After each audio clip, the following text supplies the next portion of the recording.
Buenos días, bienvenidos a otra clase. En esta ocasión vamos a tocar los fundadores de la lógica.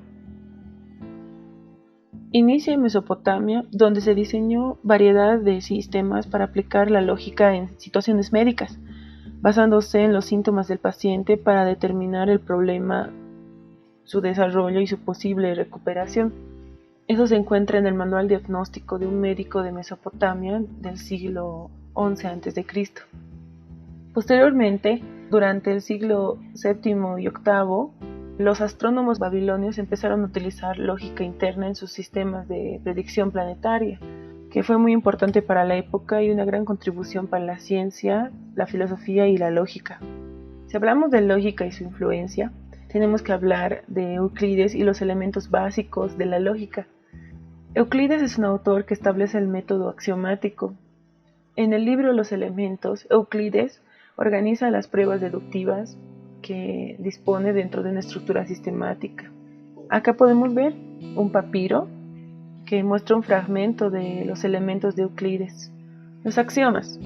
Euclides va a proponer 5 axiomas geométricos. El primer axioma dice: entre dos puntos cualquiera solamente se puede trazar una línea recta. Tenemos el punto A y B y se traza una línea recta.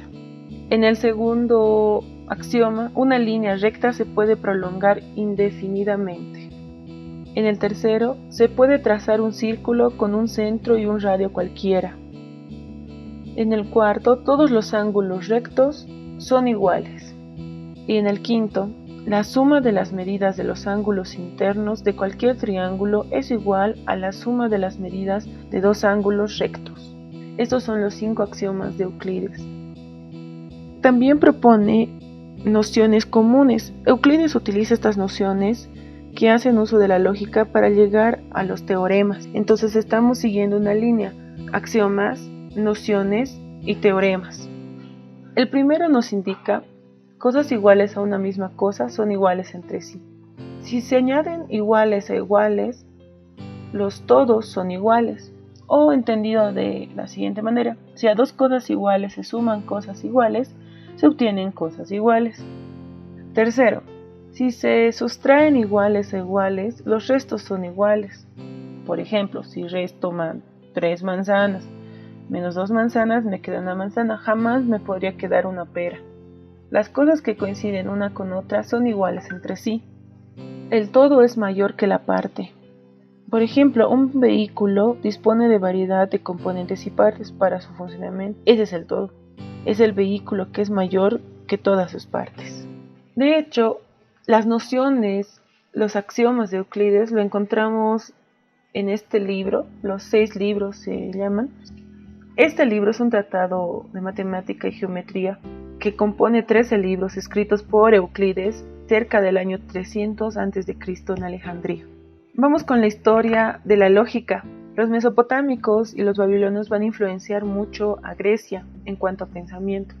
Es por eso que tenemos a nuestro primer representante, que es Parménides. Parménides distingue entre conocimiento sensible y el conocimiento racional, es decir, cómo conocemos los objetivos extremos a la persona y cómo comprendemos de manera interna en el pensamiento. Este señor afirma que el ser es y el no ser no es. Protágoras afirma que el hombre es el medio de todas las cosas. Gorgias primero afirma que nada existe. Si existiera algo, no podría ser conocido. Si fuera conocida, no podría ser explicada. Tiene 3 afirmaciones muy fuertes que hasta ahora se siguen manteniendo. Trasímaco, quien dice: lo justo no es otra cosa que conviene al más fuerte. Estos últimos 3 sofistas eran maestros de oratoria que hablaban de los tipos de razonamiento. Estábamos hablando de Protágoras, Gorgias y Trasímaco. Sócrates se preocupa del problema de la definición de los conceptos generales por medio de su método inductivo, el método de la mayéutica, que consiste en realizar preguntas para ayudar a descubrir respuestas válidas y verdaderas. Platón fue el estudiante de Sócrates. Explica que las ideas existen independientemente del mundo material. Por medio del método la reminiscencia podemos recordar esas ideas. Por último, Aristóteles Aristóteles es conocido como el padre de la lógica. Sus estudios sobre la lógica son un instrumento para alcanzar el conocimiento. Se ocupó de los principios lógicos de la identidad, de la contradicción y del tercer excluido. Esos son sus principios de la lógica formal de Aristóteles. Después de esta época, vamos a la lógica en la época medieval. En esta época se toma en cuenta al autor Boecio hasta el siglo XV. Boecio escribió sobre el silogismo, comentando las obras de Aristóteles. También se encuentra Alberto Magno, Santo Tomás de Aquino, Duns Scoto, Guillermo de Ockham, Pedro Hispano, Juan Buridan. En general se trató de divulgar las ideas de los griegos, que sirvió para el estudio de la teología y la filosofía. Eso se vio en la Edad Media.